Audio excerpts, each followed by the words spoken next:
Ya mwachi biem ya samu akwa Badwam TV Badwam so yada ni ite kote gwase nkranshan sama enenso ode abreye de edu so no eye Badwam kase samno ne etodwa omu bi enie TUC ese bibia daddy fe pefe senyame ya adom no de cheye ndia 13 February no eye ade ese wonye chire no ebeba so asya ya won sanitation so eba be kokọ infiefia huduo makohwe mechanized boreholes no One more say bibia ye kama na eno ne nsem bi ena no pay me de bro sa Adom TV Badwam kase o share live on Facebook/Adom TV Extra Go TV channel 119 DSTV 280 ko YouTube nso search Adom TV Tube bididi afia amankwa tamaklo afia ni DMT se den nsem ni chiremu ankasa etie wode nsentwefo kan se aban no eyi eto a wode ato electricity so free sure no organized labor dent so dogo bi no abe nyame ya adomu ade o mosusu de o madwene se February busumi ya iwo mu de to so du amiensa obeye ye kire e de eti aban no kian ne kian beba so woni Adom TV kase e di nkomoyi o de say institution kase to the TUC organized labor so ban enyen lisana o de ma bibia ya official am there me tin wo social media do na me tell them for so kaka but me you say CCI aban officially on show Kratebian brain na o che there ja yatim oil no kwara another onye no kwara so aban na ja tum so pa the carbon dey share wa ja tuma to them make an one press conference me here that aban bochro officially that be organized labor painful na wasam na kan no yati ya draw nwa ka chi bia no ya ban no ya amefo on asam but me you say yes anka official Kratebia o che there the man no robado inside the main man there yan say yaye for 13th of this month no the demonstration no obabado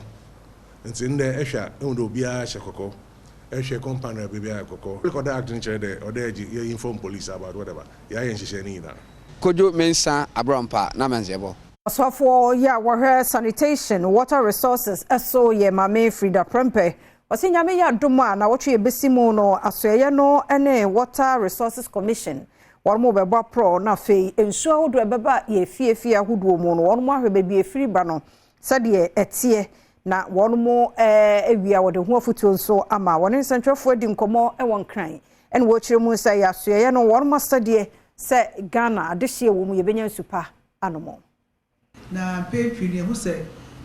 titu yenuanu ma bebre esidan ya no tubo ho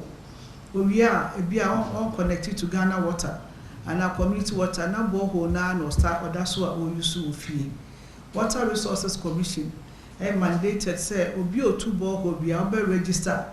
with the Resources Commission nyenya data on obi a otubo ho na afi anamfie mienu bia na ya assessment e ho say duma na wo ye no edi mu ana enu achi no boho na otu ofie mu wahwe mu se nsuo na won no le nsu papa na obi o hospital boho na nsuo na ye nchine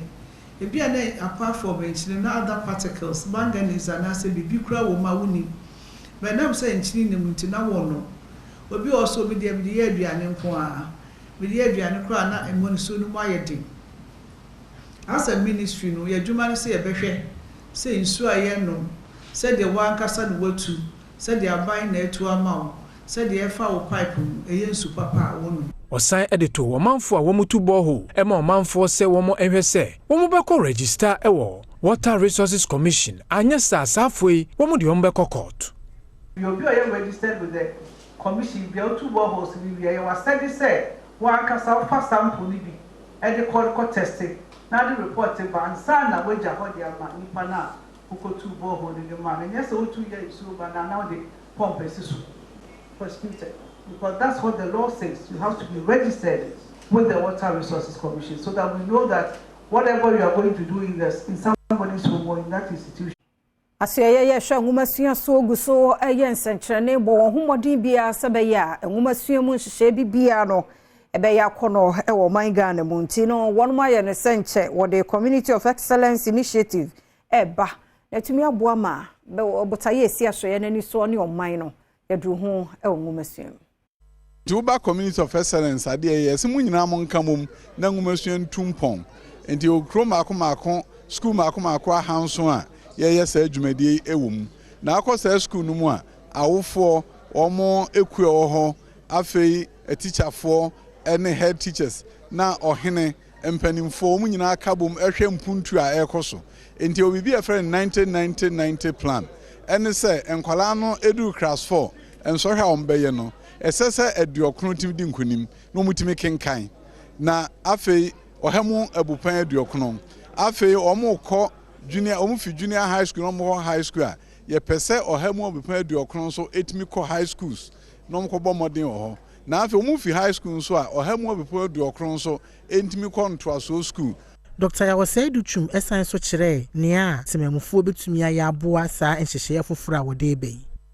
Ontetea bia mpanimfoɔ nso bɛkɔ wɔntimi ankɔ free senior high school no bia enka akyi wɔn nso wobetumi akɔ bɛhɛ no ayɛ obi isi awie na wokɔ wasi na afei wɔtumi akɔ anim afei wɔn mo mpɛ so wɔn kɔ no ku sua kenkan wobetumi akɔ na wɔn ne oba etumi akenkan enti ɛyɛ kwan yɛ fa so nwoma sua benya ne ntoma pa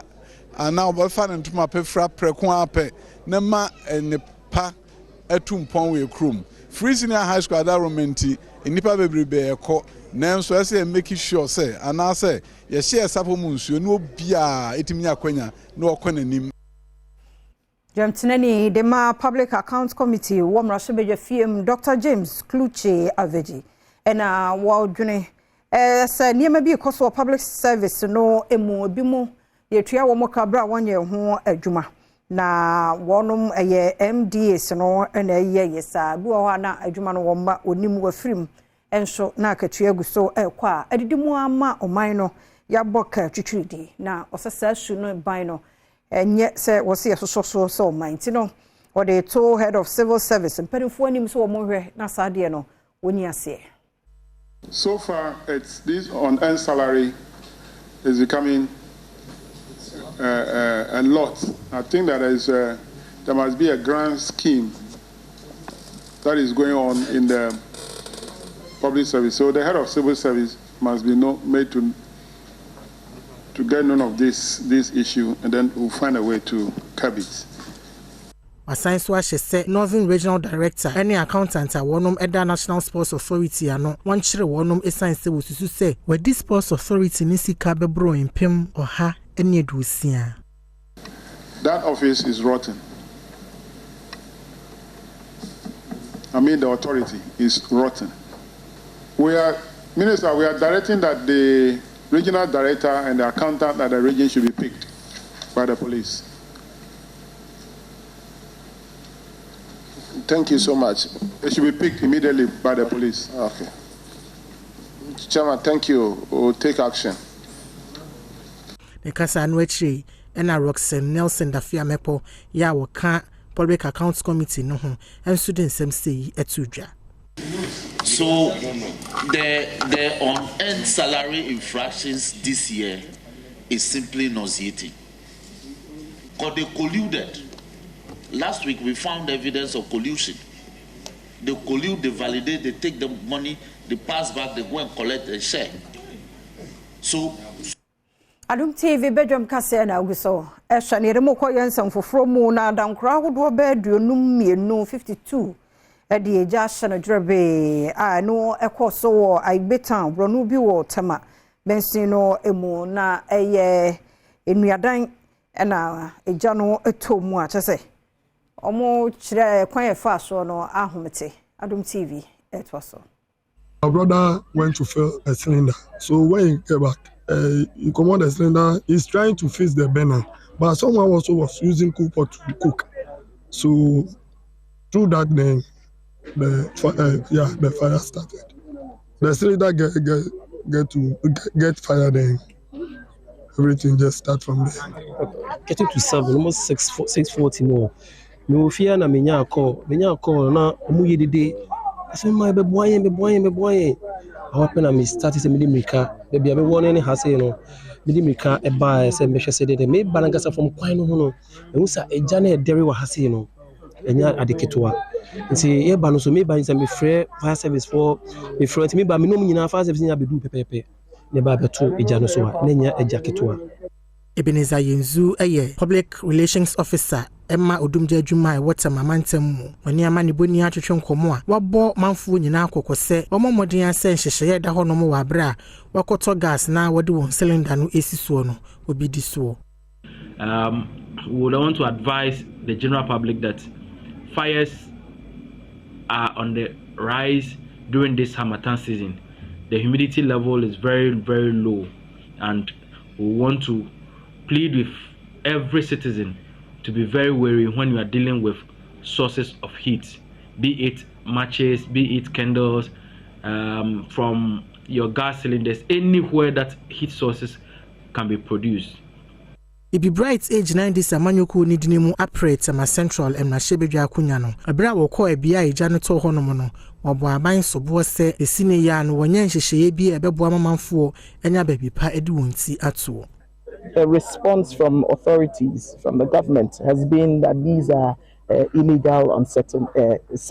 these are illegal settlements. So they haven't paid them the attention that they deserve.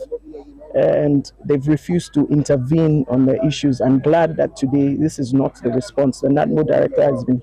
at least responded quite promptly. Social worker, yeah, one social warfare. Ministry police station, yeah, Juma, yeah, Gloria, Samwa, Nemra, and wode abofra, when you fear Dumi and Sambe Mu and Dean Adenoite Isaac. That is our Kranaira, Nenam Tama station, Potamu, crack, Saneja. Wode no ebedru ha ne ntie Gloria Samwa nsama ode to ye nimu Indi Gloria Asamwa me adwuma o Ministries Police Station social warfare as a social worker. On the 24th of January, a good Samaritan by name Philomena Ede akolebi ba yen ho awedi 13 years boy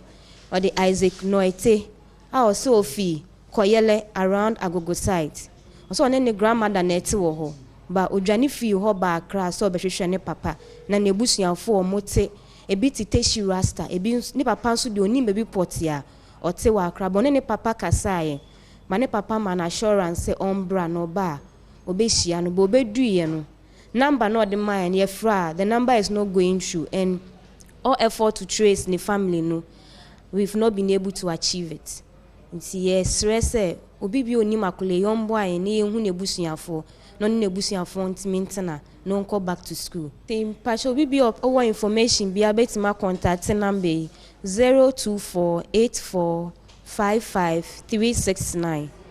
02484555369 and our office no see located in the Ministries Police Station in the Ministries Accra. Kokromoti power higher election headquarters in Tiamumra Manyon Semo na Yanshe MPP Amanyoko no penny a one more no se one pre one na Shebedwa akunya Emma one wo dotobri lawyer Antonimia na ene wodi ato one more ne no ekwo akensi a won animu nkunimu no se brano so se omu nyina ka won hu bom fi se kase na pa no de de yanim nyame yadoma December bosome ne de to so enso ne hu kwan se obi de menase po bi hye ne mu no wote ne ho na mu se nkabom adwuma Kontenkro ana independent parliamentary candidate ewo odoto breed me de minyanse mu no me hunu se a mistake wo a waye wadwene bia se obekọ Kontenkro no de wo tuufo no wa ma wa futubone. This is an MPP stronghold. Die timamufo no pe de odoto briefo pe na aba no minim se yina ye beka bom ne ya ye adwuma na ye percentage in terms of abaye to de ma MPP eko power no akosoro asen dada no de ne ye no wa beba Kontenkro bia no nimguase na obeje enti no se obi ada so dae se opese oba independent ana Kontenkro a onya efise nimguase na beto no wo beba no enko yie ma odoto brief wo bompaye omusu frɛ nyame na nyame atie wo musu frɛ efri edame menda ye to aba bepem enedei osebonkwa over the 200 communities what district mu osebonkwa Overlord ya wono ewo dabon ye nan yana Abu Kari Mahama odi ato NDC Franka tuni Rajon Dramani Mahama animo se nyame ya Adom Ghana for the tumi no Emmanuel onhwe se ne wo be bia be ye de bebo man animu adehye me ma no remfin so eda ene hu bia nso mo no se bia na dwumayefo emo ho mode obeyi wo firi wo ede afoforo aba be hjem na tumi aboa na Adom TV etwaso. I believe you are not coming to make more money for your family, but to leave a legacy that your children will not only be proud of, but will pave the way for them wherever they may find themselves in future when you are long gone to your maker. In seeking to make this legacy a reality, when you get a nod from Ghanaians, do not shy away from reshuffling your team to get the right ones on board by merit and competence, and lay off even loyalists but misfits who will only churn out mediocrity for your government. This applies especially to your kitchen cabinets because they in reality rule you and the country. Already signed the 20 Samanyuku no anymore say. I urge all of us to extend our hospitality, respect and support to His Excellency John Dramani Mahama during his visit to our kingdom. You have no other brother out there besides him. Being on the opposite sides of the political divide does not make you enemies. It rather enriches the politics of the family. Abrajon Dramani Mahama, sansem yi anono, ena osi sudua se wono de ne botaye pa ne se asumdue e wo maimu no obebo ho ban. We need a truthful government that will come and lead Ghana out of the mess into which it has been thrown by the Akufo-Addo and Bawumia government. And I'm confident that NDC has the men and women to turn our fortunes around and make Ghana stand back on its feet. I know that your kingdom has many problems,